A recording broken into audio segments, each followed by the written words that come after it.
నమస్తే. ప్రస్తుతం మనతో పాటు టీపీసీసీ మీడియా కమిటీ చైర్మన్ సామా రామ్మోహన్ రెడ్డి గారు ఉన్నారు. ఏదైతే హైకోర్టు గ్రూప్ అని ఇచ్చిన తీర్పుపై మాట్లాడే ప్రయత్నం చేద్దాం.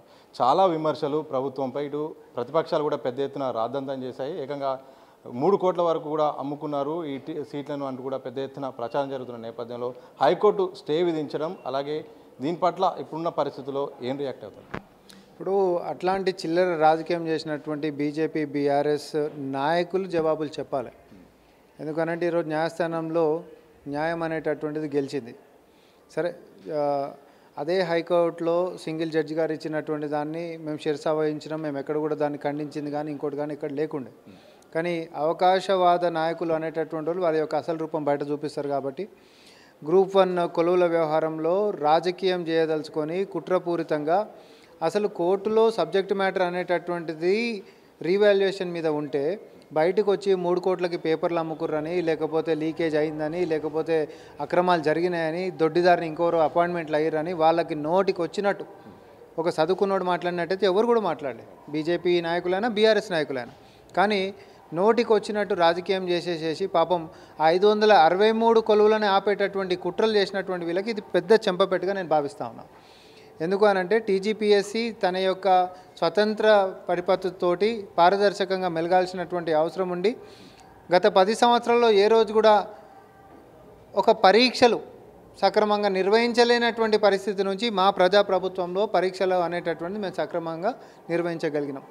దాంట్లో కూడా లోతుపాట్లను ఎత్తి ఏదో చేసేటటువంటి ప్రయత్నాలు చేశారు, కొలువులు ఆపే ప్రయత్నాలు చేశారు. ఈ సందర్భంలో బీఆర్ఎస్ వర్కింగ్ ప్రెసిడెంట్ కేటీఆర్ అయితే మాత్రం 3 కోట్లకు అమ్ముకున్నారు ప్రభుత్వం అని కూడా పదే ప్రచారం చేయడం, ఈ సందర్భంలో ఒక రాజకీయాల పట్ల ఈ ఒక అంశాన్ని రాజకీయం చేయడం పట్ల ఎట్లా రియాక్ట్ అయ్యారు? 4 కోట్ల మంది తెలంగాణ ప్రజల్లో యువత మరీ ముఖ్యంగా చదువుకున్నటువంటి వాళ్ళు, విఘ్నతతో మెలిగేటటువంటి వాళ్ళు, గ్రూప్ 1 పరీక్షలు కొడతామని చెప్పి దానికి ప్రిపేర్ అవుతున్నటువంటి వాళ్ళందరికీ కూడా అవగాహన ఉంటుంది ఖచ్చితంగా. ఎందుకనంటే అసలు అక్కడ ఇష్యూవే పేపర్ లీకేజ్ 3 కోట్ల అనే అంశమే లేదు కోర్టులో కూడా. ఒకవేళ ఛాలెంజ్ చేసినటువంటి కోర్టులో కూడా అసలు 3 కోట్లు పేపర్ లీకేజ్ అనే అంశమే లేదు. కేవలం రాజకీయం కోసం మాత్రమే కేటీఆర్ అట్లా మాట్లాడుతుండ అనేటటువంటిది ఎవరిని అడిగినా చెప్తారు. ఎందుకు అనంటే గతంలో వాళ్ళు ఎప్పుడు ఇచ్చినటువంటి చరిత్ర లేదు. ఇప్పుడు కాంగ్రెస్ పార్టీ హయాంలో కొలువులు గిట్ట వస్తే ఆ క్రెడిట్లు కాంగ్రెస్ పార్టీకి ఎక్కడ వస్తాయో అని చెప్పేసి దాని కాళ్ళలో కట్టెలు పెట్టి ఆపేటటువంటి కుట్రలు చేసినటువంటి వీళ్ళిద్దరు భాగవతం ఈరోజు న్యాయస్థానంలో డివిజన్ బెంచ్ న్యాయం రూపకంగా ఈరోజు మరి ఆ యొక్క 563 మంది పిల్లలకు న్యాయం జరిగిందని నేను అనుకుంటా ఉన్నా.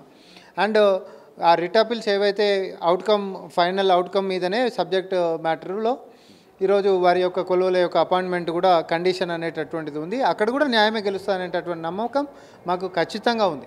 ఇదే సందర్భంలో వచ్చే నెల 15వ తారీఖు వరకు వాయిదా వేసింది తుది తీర్పు విషయంలో ప్రభుత్వం పైన, అలాగే ఈ యొక్క టీజీపీఎస్ మీద, అలాగే తీర్పు పైన మీకు అనుకూలంగా వస్తుందని నమ్మకం ఉందా?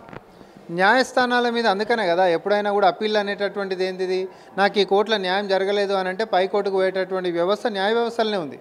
సో అట్లాంటప్పుడు కింద సింగిల్ జడ్జి దగ్గర న్యాయం జరగలేదని అనుకున్నప్పుడు డివిజన్ బెంచ్కి ఖచ్చితంగా పోయినరు. ఈరోజు టీజీపీఎస్సీ అనేటటువంటిది పైకి పోయినరు. మేము చేసినటువంటి కార్యంలో ఎట్లాంటిది కూడా అవాంతరాలు కానీ లేకపోతే ఇంకొకటి కానీ లేవు.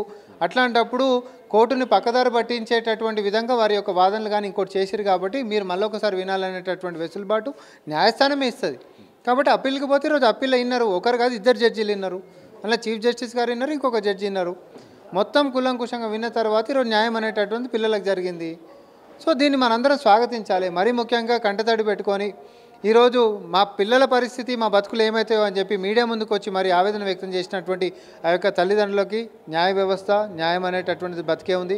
మీ పిల్లలకి కొలువులు ఇవ్వనీకే అంకిత భావంతో ముఖ్యమంత్రి రేవంత్ రెడ్డి గారు ఉన్నారు. ఈ యొక్క వ్యవస్థను మొత్తం పారదర్శకంగా ముందుకు తీసుకొని పోవడానికి టీజీపీఎస్సీ ఉంది. మనకు అన్యాయం జరిగితే న్యాయంగా మళ్ళీ నిలబడడానికి అదే న్యాయస్థానం కూడా ఉంది. కాబట్టి మీరు ఎట్లాంటి చింత లేకుండా మీరు ఈరోజు ప్రశాంతంగా పండుకోండి, మీ పిల్లలకి కొలువులు వస్తాయి, మీ పిల్లలని ఉన్నత అధికారులు లెక్క చూసుకుంటారు అనేటటువంటిది మాత్రం కాంగ్రెస్ పార్టీని మేము చెప్పాలి. ముఖ్యంగా ఇది గ్రూప్ 1 విషయంలో మాత్రం పెద్ద ఎత్తున రాజకీయం చేశారు. రాజకీయ నాయకులు కూడా దీన్ని రాద్ధాంతం చేసే ప్రయత్నం చేశారు. ఇది సరైన సందర్భం కాదు. ఇప్పటికైనా కోర్టు పై నమ్మకం ఉందని కూడా ఒక నిజం అనేది అయితే బయటపడింది. ఇక ఎవరైతే క్వాలిఫైడ్ అయినారో వాళ్ళకి నిజంగా ఊరట లభించింది. తప్పకుండా ప్రభుత్వం అందరికీ అండగా ఉంటుంది. రాజకీయాలు చేయాల్సిన సందర్భం ఇది కాదు. తప్పకుండా కోర్టు వ్యవస్థపై నమ్మకం ఉంది. వచ్చే నెల 15న తుది తీర్పు అనుకూలంగా వస్తుందని కూడా చాలా ఆశాభావం అయితే వ్యక్తం చేశారు సామా రామ్మోహన్ రెడ్డి. కనపర్సన్ సూర్యబాబుతో సతీష్ దిశా టీవీ, హైదరాబాద్.